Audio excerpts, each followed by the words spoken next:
What would you need to impeach a president of the United States? The United States Constitution states in Article 2, Section 4, the president, vice president, and all civil officers of the United States shall be removed from office on impeachment for and conviction of treason, bribery, or other high crimes and misdemeanors. High crimes and misdemeanors literally says that it doesn't even have to be that serious of an indictment against the president. He doesn't have to assassinate the Prime Minister of Great Britain to be impeached. He could run a red light, literally. So a president has to remain completely above board while in office, or the Congress shall impeachment. Thus far in the history of the United States, there have been 3 presidential impeachment proceedings.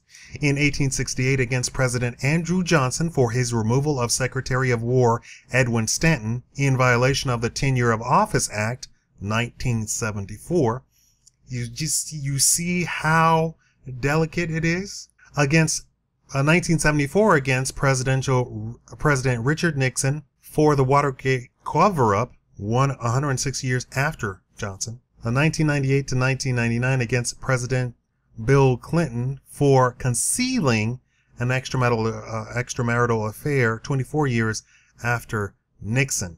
Impeachment resolutions made by members of the House of Representatives are turned over to the House Judiciary Committee, which decides whether the resolution and its allegations of wrongdoing by the president merits a referral to the full House for a vote on launching a formal impeachment inquiry.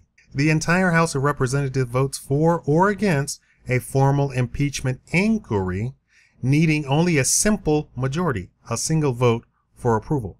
If approved, the House Judiciary Committee conducts an investigation to determine, similar to a grand jury, if there is enough evidence to warrant articles of impeachment, indictment, against the president. The committee then drafts articles of impeachment pertaining to specific charges supported by the evidence.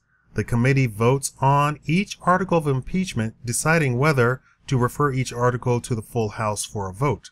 If the House Judiciary Committee refers one or more articles of impeachment, the entire House of Representatives votes on whether the articles merit a trial in the Senate, needing only a simple majority for approval. If the full House approves at least one article of impeachment, the president is technically impeached, and the matter is referred to the U.S. Senate. The House then appoints members of Congress to act as managers, prosecutors. The trial of the president is held in the Senate with the Chief Justice of the United States Supreme Court presiding. The president can be represented by anyone he chooses.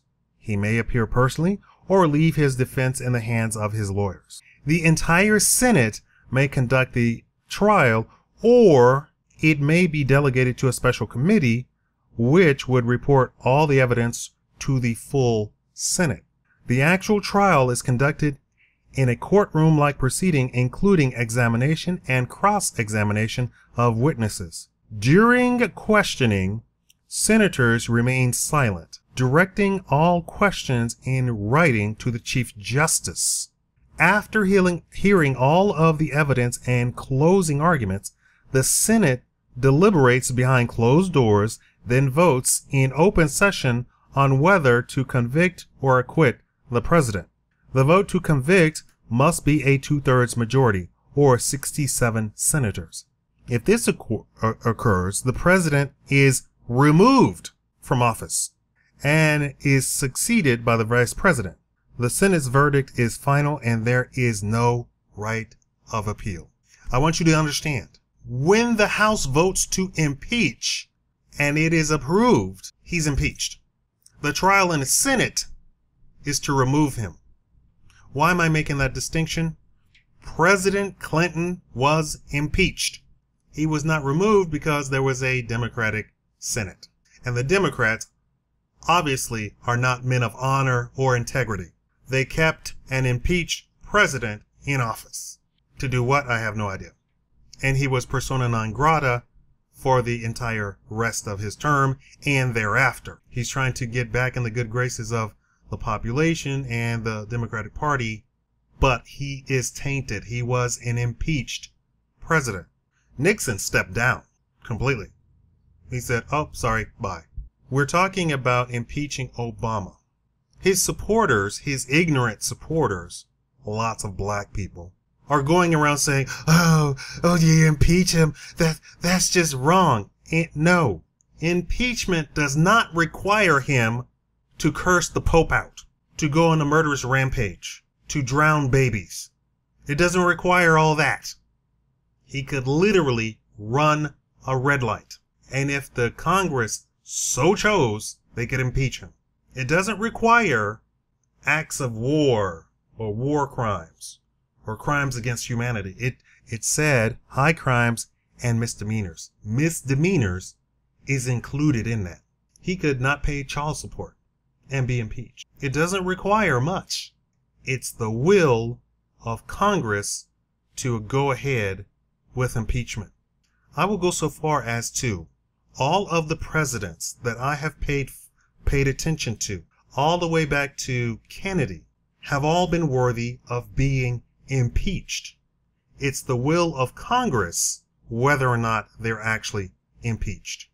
Notice I listed out 106 years from Johnson to Nixon, and then only 24 years from Nixon to Clinton. Obviously, the will of Congress to act became more and more. They wanted to impeach Bush. They wanted to impeach Obama first term. It doesn't take that much. So don't think it's some end of the world if Congress said that they're going to impeach the president. He doesn't have to do much to be impeached. He has to be completely above board, completely legit, unquestionable character, and not do anything wrong. This is politics.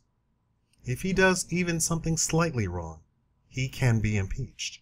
Obama has done a lot wrong. For people to continue to support him after this trade with 5 of the inner circle of the terrorist Taliban, every American should stand up and scream for impeachment. Thank you for watching the Shikama Live Show.